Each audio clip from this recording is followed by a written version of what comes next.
Hello, hello. Hi, everyone. Welcome back to The Boring Life. This is episode 10. All right, now we're in the double digits. Let's try to make it to the 1 year mark, I guess, or 6 month mark. For the podcast, I did 6 months as the kind of goal, and then after that, it became 1 year, and so I'm still working toward that 1 year mark. So let's say the 6 month mark. So if I can get to episode 26, that'd be amazing. And so, yeah, welcome back. This is the vlog to showcase the world or the week in the life of entrepreneurship, which is my particular journey. It's nothing like what quote unquote traditional entrepreneurship really is like. And I'm gonna update the volume here. I think I gotta be a little louder. Okay, cool. Yeah, I could edit all this stuff actually inside the software, but I'm just too lazy and it's just so much work. I'm still a solo operation, so maybe when I get some kind of funding and I can actually hire people, maybe I'll make them do that. But anyhow, yeah, so this is just a vlog portraying the week in the life of entrepreneurship and me trying to build this platform called OMD Ventures, what I vision it to be some kind of media investment platform that helps me build utopian companies and really help people unlock their potential. That's the mission. That's the impetus behind all this stuff.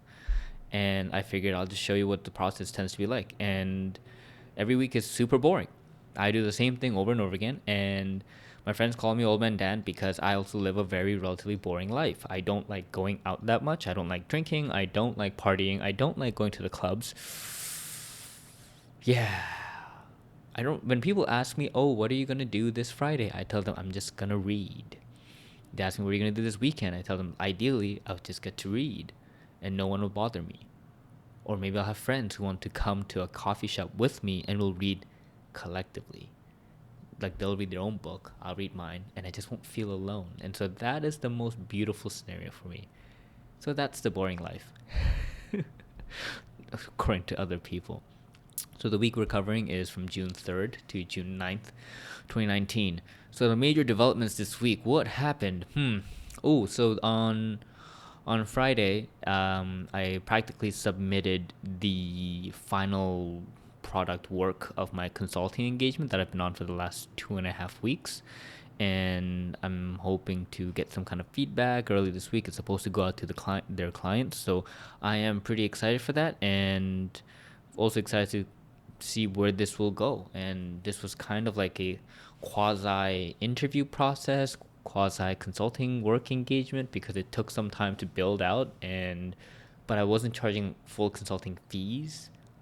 So I don't know. I don't honestly. It's kind of confusing, and we even had some kind of, I'd say, roadblocks in the way, or not roadblocks, but kind of bumps where it felt like things were kind of getting out of hand, where the company wanted me to build them like a refrigerator when we said we kind of decided that, oh no, we're in the preliminaries that we kind of decided, oh no, we're just gonna build like a little box, but they kind of came back saying, oh no, we want to build a refrigerator, and I was like, no, that's gonna take way too much time. That's just, then are you offering me like a longer term consulting gig or job? I don't even know. And so it kind of, we cleared up the mess and I delivered the product. So we'll see how that goes. I'm excited to continue that conversation, and also a little anxious about it. Like, to be honest, I'm more anxious about it, and I just don't want to be taken on for a ride like a sucker.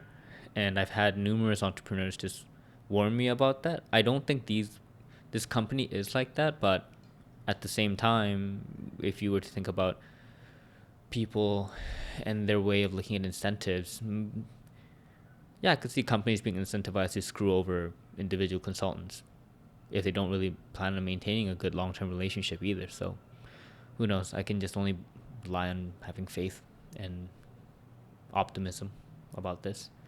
So that was cool. And what else happened? Also, I'm I've been trying to change. I've been trying to change up my routine a little bit more. So for the mornings, I've kind of taken out my gratitude practice. I've tried to truncate it a little and really just focus on, let's just have the morning pages, 750 words, just blast out my brain in the morning and let it be free of a bunch of ideas and thoughts. And then yeah, just go straight into the reading and the writing, the creativity period that I love. I still love doing that. And the nighttime has also changed. The nighttime routines have evolved where I've taken my kind of primer questions out from Evernote, because I used to do it all in Evernote, and I'm actually going back to doing journaling on an actual notebook again. So going back to, what do you call that? Not algo. There's a word. There's a word for going back to those basic ways of doing things like the old times. I should know this given how I am supposed to be old man Dan. Maybe I don't know it because that's just the way I know how to do things. Maybe that's why. But anyhow, I'll think about it. If it does pop out, I'll let you know. But anyhow, yeah, taking it back old school, writing stuff down in the journal again. It's just I just write the questions literally down every night, and then I just also answer it immediately after writing down the questions, and that's just what I've been doing, and I think it's slightly better. I just hate looking at the screen. I hate looking at the laptop as the last thing I look at before I sleep, and so that was a way for me to potentially just disengage from everything. And also, I like to put my phone on airplane mode when I'm going to bed, and so that also makes it difficult for Evernote, because it's still an app that uses data. And I use the cheap version, so it doesn't really work offline. Or it's not supposed to, I think. So yeah, constraints are good. So that's my new morning and night routine. Small tweaks, but I think it's for the better. And what else have I done? Oh, so at night, another part of the routine is actually to create an environment that'll allow me to succeed. So I actually pack my bags, set out my clothes, and list out what I should do the next day at night. So I don't have to waste any decision part in the morning thinking about it, because it does upset me. Like sometimes I'll just be in the morning and I'll just get upset thinking, why am I wasting my time deciding what to wear, looking at this weather, and just yeah, being like stopping my flow that way. I just want to have the momentum of getting out of bed, putting the clothes on, not thinking, just get the bag and just getting out the door ASAP, so I can just do my stuff. And so that's been the new thing I've been doing, and I'm liking it. I just look at the weather app the night before. I go, okay, the weather should be around here. Okay, here are the clothes. Done.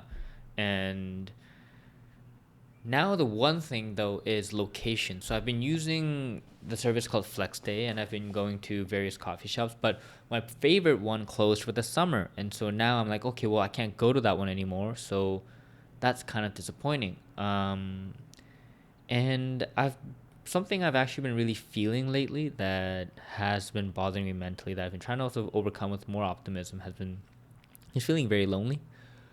Just because I do it by myself. I'm always in a coffee shop by myself doing this stuff, and I'm not naturally someone who just goes up to random people and just makes conversations. I rarely do that. Only when I'm in an elevator, I might do that, just because why not? We're both bored. And so yeah, I'm not depressed. It's just I just feel down. That's the better word. I'm not clinically depressed in any way. I don't have any chemicals fucking up shit in my brain. I'm not saying it's bad, but I also don't want to you know,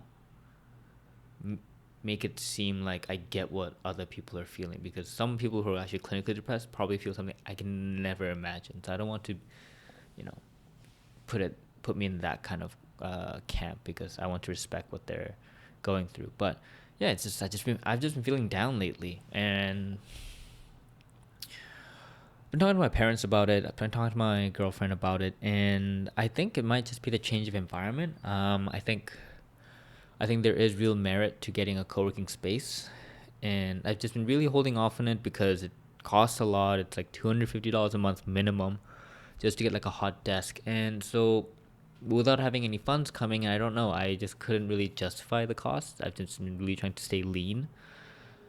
But at the same time, there's a part of me that thinks, you know, am I constantly limiting how much I'm investing into this business out of fear? Should I just lean into it? And some might think, oh, that's very financially responsible, but at the same time, I also know no, I do have a good enough runway. It's not like I don't have the money. It's just rather I don't know if having a co-working space for a month will make that big of a difference. But maybe I should try. Maybe that's what I'm gonna do. I'm going to Vancouver in a few weeks, and maybe after I come back from Vancouver and I'm ready for the next quarter, maybe that's what I'll do. Maybe I'll just do like a 1 month contract and see. Does it make a difference in my day? Does it make a difference in how I feel? Does it make a difference in the kind of relationships and people that I'm around and build? I'm kind of hopeful that it will. I've kind of already kind of committed to doing it, and it only took a year and a half for me to figure that one out. So I don't know, but that's what I'm thinking of doing, and I'm hoping that it results in some great ROI. Doesn't have to be, financial, because my ability to, I think, complete things, even feel better, will be amazing ROI, because that's what money's supposed to do, right? Money's supposed to be a tool. It's not supposed to be something you use to get more money. I very much disagree with that, despite being an investor. But that's just one way to think about returns.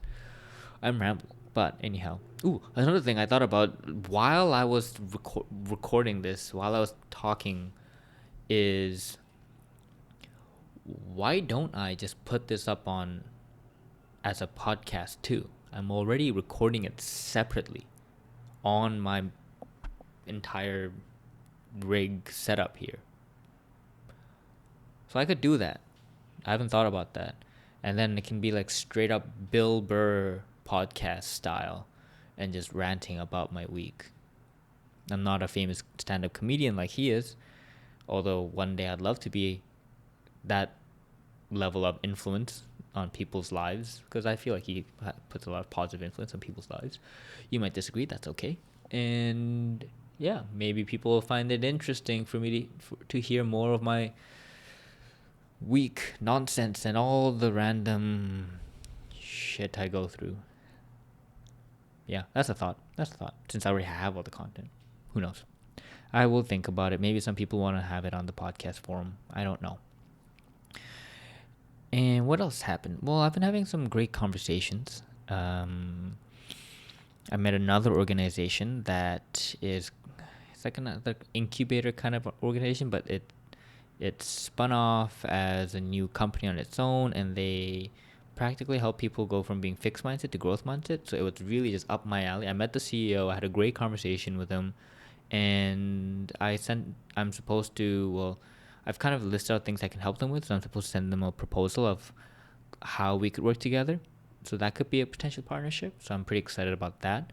We'll see how that goes. They're a very young company. They have like 8 people now, so we'll see. They're in the stage of figuring it out, and they might want to take a risk on me. Maybe they won't. I'm not sure. I'm just not a very orthodox candidate for anyone to really even take a bet on. But and on the topic of developments, so I finished 2 books this week. I finished Predictably Irrational by Dan Ariely. I think I finished it on the Friday. And then I finished The Alchemists in 2 days. I think it was 2 days. I ended up just grinding it out through the night. It was just so good I couldn't put it down. I really highly recommend this one by Paulo Coelho. I highly recommend it. It's fiction, but everyone that I respect seems to like it, and I read it and I loved it. But I really do feel that you need to be in the right headspace for it. I felt it was a book I had to read given where I'm at right now. And if you aren't in that kind of place, I don't know if you'd find much value in it. You might actually find it very boring and stupid. And so the new book I started is All These Wonders by The Moth. It's an organization. The Moth is an organization that tells stories, very interesting stories throughout the world, and it's practically a collection of various stories. So I don't know if you see the lines, but there's a lot of various fascinating stories. And so far I've been reading about stories of people who were child soldiers, people who, like, one person was the hairstylist for David Bowie. Another person thought her entire life for 23 years that she was white. Like she was categorized as a WASP, which is white Anglo-Saxon Protestant. They're like a group of rich white people in Connecticut in the US. And so she was part of that. And then she realized, or she learned that she was black. And I looked up her picture. She does look like she could be white. But at the same time, I could also see that she has the actual biological features of people who come from the African heritage.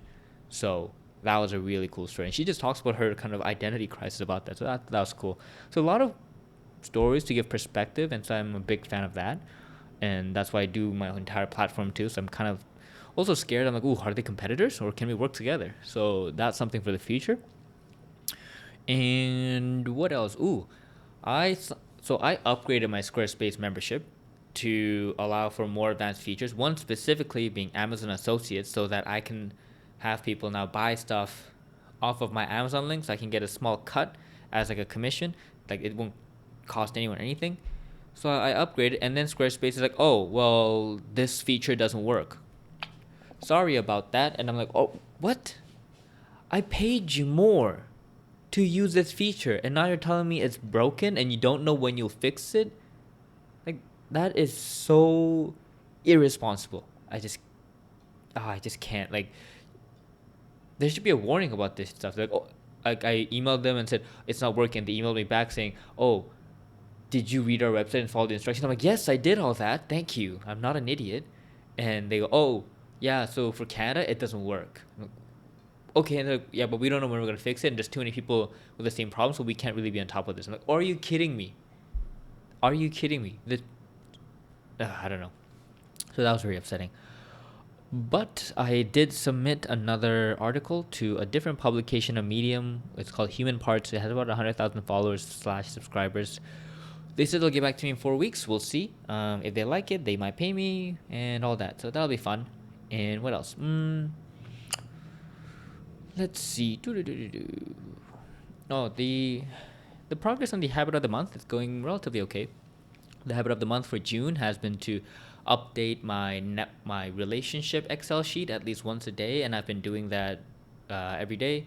And I think what's good with continued exposure to the sheet, the intention I had was that, okay, since I'm touching it every day, I'll get into the habit of making it a part of my life so that I can constantly keep track of all the people I have to build networks with, and also just keeping following up with people and catching up with people so that it's don't let the ball drop in that. It's like juggling. And but something else is that has come up is that the more I use it, the more problems I see, and the more I start tweaking it so that it becomes better. So that's also been a very positive development. And I think that's relatable for anything in life too. The more you use it, the more problems you'll see, and the more invested you'll be in to actually fix it up. And in terms of the weekly content, the week's podcast was with Norm Capel, the co-founder of Savvy. He's got a very fascinating background. Like he was an English lit major, wanted to be a journalist, didn't get an internship, turned into full time with the Rolling Stones magazine, so decided to go to Harvard Law School because no big deal, because he's just a smart guy, and then thought he was gonna go to Silicon Valley. Then the .com crashed, so this law internship that he did was no longer going to be a full time offer, and then the investment banking internship slash full time offer he had gotten went away while he was in law school because 9/11 happened. And then because of that, he's like, all right, I'll just be a lawyer in the UK. So he goes to the UK, becomes a securities lawyer, and then comes back to New York and enters the Wall Street market eventually, becomes an investment banker again at the same bank, Merrill Lynch, so second time's a charm, but at the peak of the real estate boom. And so then that thing collapses and he goes onto that ride. And eventually he comes back to Toronto, helps set up the bond debt market in Toronto after close to a decade in Wall Street, and takes an 80% pay cut, joins the startup world, helps grow a personal lending company, and now starts its own. So that's a very fascinating one, going through the prestigious worlds of law, Wall Street, Bay Street, and now in the startup realm. And the essay I wrote is titled "I'll Be Ready When I Need to Be. No Time is Wasted to Get There." It's about the book by Peter Barton. It's it's all the emotional stuff I felt after reading it, and it made me really think about this timing. It's like I knew that book existed years ago, but I decided to read it now, and I don't feel like it would have had the same impact it would have had if I had read it when I first heard about it. And so it's as if the idea needed to marinate, and it's all around the notion of how I don't think there's ever time that really is wasted, and I don't think you can ever really prepare for something. It's just like you will be ready when you're ready. You just can't fast track it. So that's something I learned while reading the book. And so that was an essay I wrote based on that. So I hope you really enjoy it. And yeah, that's basically it for this week. Fasted all 7 days. So that was good. I am eating less pastries. I'm just not eating one a day. I'm eating more like 3 to 4 times a week. So it's still a lot, but better than 7 days a week. So I'll see if I can keep that up. And yeah, that's been it for the week. And I hope you have a fun week. And I will try to have another fun, productive, effective, and happy week as well. All right, take care. Bye bye.